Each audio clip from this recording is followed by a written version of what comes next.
জয় জগন্নাথ। সামনেই আসতে চলেছে প্রভু জগন্নাথ দেবের স্নানযাত্রা মহোৎসব।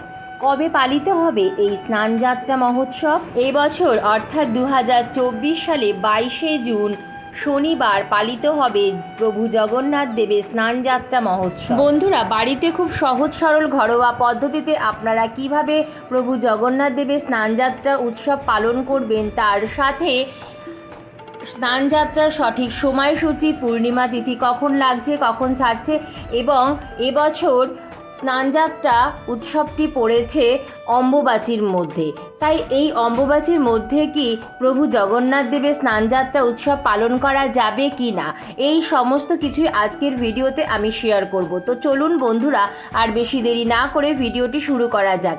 ভিডিওটি সম্পূর্ণ দেখার অনুরোধ রইল। সম্পূর্ণ ভিডিওটি দেখার পর কেমন লাগলো অবশ্যই কমেন্ট করে জানাবেন।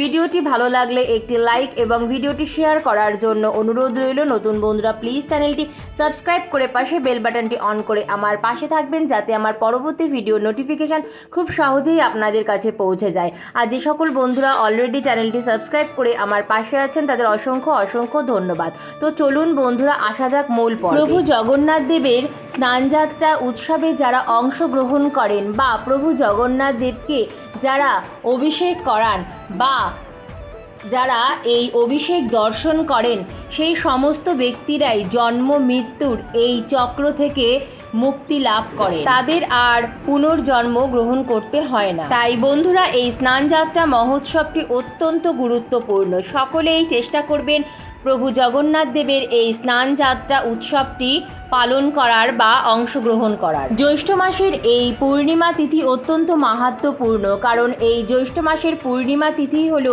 প্রভু জগন্নাথ দেবের আবির্ভাব তিথি। কিন্তু বন্ধুরা, এবছর এই স্নানযাত্রা মহোৎসবটি পড়েছে আষাঢ় মাসে এবং ইংরাজির জুন মাসে, কিন্তু শাস্ত্রমতে এই স্নানযাত্রা উৎসবটি জ্যৈষ্ঠ মাসের পূর্ণিমা তিথিতেই পালন করা হয়। শাস্ত্রমতে এবং বিশুদ্ধ চান্দ্র পঞ্জিকা মতে পুরী সহ সারা পৃথিবীতেই জ্যৈষ্ঠ মাসের এই পূর্ণিমা তিথিতে প্রভু জগন্নাথ দেবের স্নানযাত্রার মহোৎসব মহাসমারোহের সাথে ধুমধামের সাথে পালিত হয়।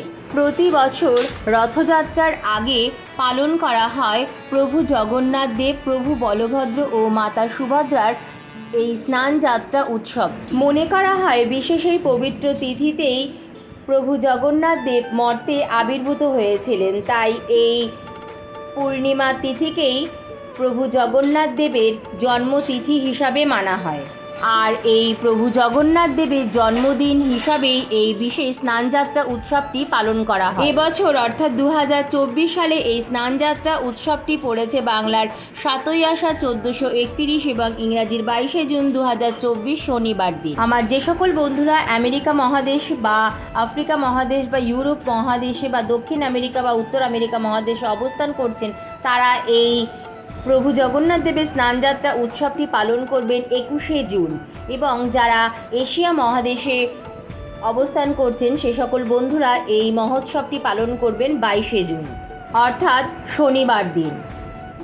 ভারতে সকাল 6:37 পর্যন্ত থাকবে পূর্ণিমা তিথি, আর বাংলাদেশে সকাল 7:07 পর্যন্ত থাকবে এই পূর্ণিমা তিথি। বন্ধুরা, পুরী সহ বিভিন্ন মন্দিরে এই স্নানযাত্রা উৎসবটি এই সময়ের মধ্যেই শুরু করে দেওয়া হবে। প্রথম মন্বন্তরে ব্রহ্মার পুত্র স্বয়ম্ভুক মনু তিনি ভগবানকে দর্শন করার উদ্দেশ্যে একটি মহাযজ্ঞের আয়োজন করেছিলেন, আর এই যজ্ঞবেদী থেকেই এই জ্যৈষ্ঠ মাসের পূর্ণিমা তিথিতেই প্রভু জগন্নাথ দেব আবির্ভূত হয়েছিলেন, এবং প্রভু জগন্নাথ দেব তার সকল ভক্তদের আদেশ করেছিলেন, তোমরা সকলেই এই দিনে আমাকে সুগন্ধি ও শীতল জলধারা দিয়ে স্নান করাবে বা অভিষেক করাও, তাতে আমার শ্রীঅঙ্গ শীতল হবে, তাতে আমি অত্যন্ত সন্তুষ্ট হব এবং তার ফলে তোমাদের পাপরাশি থেকে তোমরা মুক্ত হতে পারবে, তার সাথে সাথে তোমাদের দেহ মন শুদ্ধ হবে এবং তোমাদের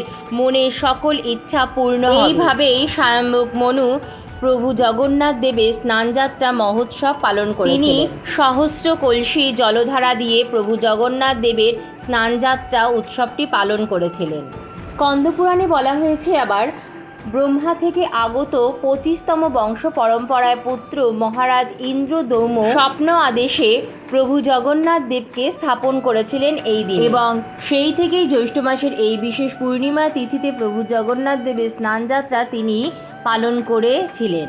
108 কলসির জল দিয়ে প্রভু জগন্নাথ দেবের এই স্নানযাত্রা উৎসব পালন করা হয়। আর এই স্নানের জলে চন্দন, সুগন্ধি, অগরু, তুলসী পাতা, ফুল মিশ্রণ করা হয়। প্রভু জগন্নাথ দেবকে 35 কলসি বা 35 ঘটি, প্রভু বলভদ্রকে 33 কলসি, সুভদ্রা মহারানীকে 22 কলসি ও সুদর্শনকে 18 কলসি জল দিয়ে অভিষেক করা হয়। এভাবে সর্বমোট 108 কলসি জল দিয়ে প্রভু জগন্নাথ দেবের স্নানযাত্রা মহোৎসব পালন করা হয়। এরপর প্রভু গজবেশ বা গজানন বেশ ধারণ করেন।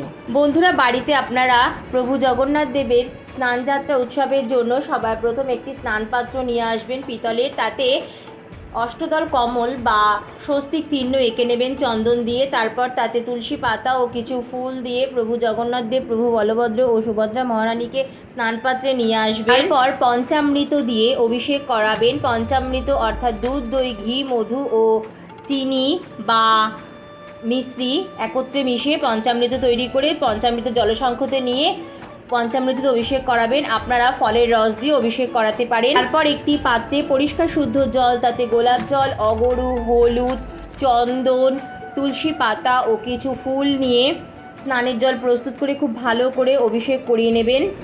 তারপর অভিষেকের জল বাড়ির প্রত্যেকে এবং নিজের মাথায় খুব ভালো করে বুলিয়ে নেবেন। পুজোয় বসে সবার প্রথম আচমন করে নেবেন এবং পুজোর সমস্ত উপকরণে ভালো করে গঙ্গা জল ও চন্দন লাগিয়ে নেবেন। কাঠের একটি জলচকিত অষ্টদল কমল এঁকে নতুন কিংবা পরিষ্কার শুদ্ধ একটি হলুদ রঙের আসন পেতে প্রভু জগন্নাথ দেব, প্রভু বলভদ্র ও মাতা সুভদ্রা মহারানীকে আসনে নিয়ে আসবেন। প্রভু জগন্নাথ দেব ও প্রভু বলভদ্রকে চন্দনের তিলক পরাবেন, সুভদ্রা মহারানীকে লাল চন্দনের তিলক পরাবেন, চন্দন সহযোগে ফুলের মালা পরিয়ে সুন্দর করে ওনাদের সাজিয়ে দেবেন। এরপর চন্দন সহযোগে তুলসী পাতা, তুলসী দল, ফুল প্রভু জগন্নাথ দেবের চরণে নিবেদন করবেন। প্রভু বলভদ্রের চরণেও চন্দন সহযোগে ফুল নিবেদন করবেন এবং সুভদ্রা মহারানীর চরণেও চন্দন সহযোগে ফুল নিবেদন করবেন। এই দিন অবশ্যই চন্দন সহযোগে একটি লাল পদ্ম বা শ্বেত পদ্ম ভগবানের চরণে নিবেদন করার চেষ্টা করবেন। আর অবশ্যই এই দিন মাটির একটি নতুন ঘিয়ে প্রদীপ ভগবানকে নিবেদন করার চেষ্টা করবেন। এরপর ভোগ নিবেদন করবেন নিজের সাধ্য সামর্থ্য মতো, নানা রকম মিষ্টি, ফল। চাইলে আপনারা এই দিন নিজ হাতে রান্না করেও খিচুড়ি, লুচি, সুজি, পায়েস, পোলাও ইত্যাদির ভোগও ভগবানকে নিবেদন করতে পারেন। এরপর উলুধ্বনি, ঘণ্টাধ্বনি ও শঙ্খ সহযোগে ধূপকাঠি, তেলে প্রদীপ, ঘিয়ে প্রদীপ, পঞ্চপ্রদীপ, চামর, ধুনো ইত্যাদি দিয়ে ভগবানের আরতি করে নেবে। তো বন্ধুরা, এইভাবে খুবই সহজ সরলভাবে আপনারা বাড়িতে প্রভু জগন্নাথ দেবের স্নানযাত্রা উৎসবটি পালন করতে পারেন। স্নানযাত্রার ভিডিও আমার চ্যানেলে অলরেডি আছে, আমার চ্যানেলে গিয়ে ভিডিও লিস্টে গিয়ে ভিডিওগুলো চেক করতে পারেন। বন্ধুরা, এবছর বাংলার 7ই আষাঢ় 1431 এবং ইংরাজির 22শে জুন 2024 শনিবার অম্বুবাচী প্রবৃত্তি শুরু হচ্ছে সকাল 8:45 এবং বাংলার 10ই আষাঢ় 1431 এবং ইংরাজির 25শে জুন 2024 মঙ্গলবার রাত্রি 8:09 পর্যন্ত থাকছে এই অম্বুবাচী। বন্ধুরা, এই অম্বুবাচীর মধ্যে কোনো রকম শুভ কার্য করা যায় না, যেমন বিবাহ, অন্নপ্রাশন, উপনয়ন, গৃহপ্রবেশ এরকম অন্যান্য শুভ কার্য এই সময় করা উচিত নয়। তার সাথে সাথে এই সময় বিশেষ কোনো পুজোর আয়োজন করা উচিত। যারা দেবী শক্তি অর্থাৎ মা দুর্গা, মা কালী, বিপত্তারিণী, মা চণ্ডী, মা শীতলা, মা অন্নপূর্ণা বা মা জগদ্ধাত্রীর পূজা করেন, তারা এই সময় মাকে লাল কাপড় দিয়ে ঢেকে রাখেন এবং পুজোর সময় কোনোরূপ মন্ত্র উচ্চারণ করেন না। তার সাথে সাথে শুধুমাত্র ধূপ দ্বীপ দিয়ে মাকে দূর থেকেই প্রণাম করেন।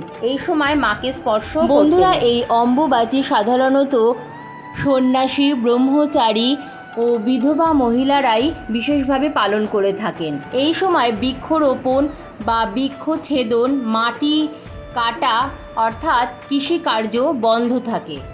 এই সময় সাধারণ মানুষরা গুরু পুজো করতে পারবেন, তাতে কোনো বাধা নেই। এই সময় নিত্য পুজোও করতে পারবেন, তাতেও কোনো বাধা নেই। এই সময় আপনারা গুরু মন্ত্রও জপ করতে পারবেন। এই সময় আপনারা সমস্ত দেবদেবীর যেমন রাধা গোবিন্দ, নারুগোপাল, বাবা মহাদেব, মা সরস্বতী, মা লক্ষ্মী, বাবা লোকনাথ সমস্ত দেবদেবীরই পুজো করতে পারবেন। শুধুমাত্র আসনে যদি আপনাদের কোনো দেবী শক্তির বিগ্রহ বা আলেখ্য থাকে, শুধুমাত্র সেই দেবী শক্তির বিগ্রহ বা আলেখ্য লাল কাপড় দিয়ে ঢেকে আমি যেরকম বললাম সেইভাবেই ধূপ দেখিয়ে মন্ত্র উচ্চারণ না করে পুজো করবেন। এছাড়া অন্যান্য নিত্য পুজো আমরা যেভাবে করে থাকি ঠিক সেইভাবেই করতে পারবো। বন্ধুরা, কোনো কোনো বছর এই অম্বুবাচীর মধ্যে রথযাত্রা পড়ে। এবছর যেরকম অম্বুবাচীর মধ্যে প্রভু জগন্নাথ দেবের স্নানযাত্রা উৎসবটি পড়েছে।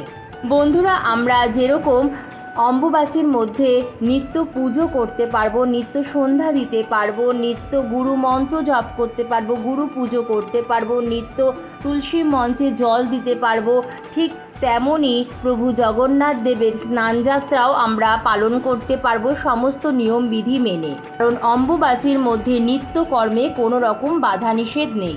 তো বন্ধুরা, এবছর আমরা স্নানযাত্রা উৎসব কিভাবে পালন করব আমি এই ছোট্ট ভিডিওর মাধ্যমে আপনাদের শেয়ার করার চেষ্টা করলাম। কেমন লাগলো আজকের ভিডিওটি অবশ্যই কমেন্ট করে জানাবেন। অনেক অনেক ধন্যবাদ ভিডিওটি দেখার জন্য। জয় জগন্নাথ।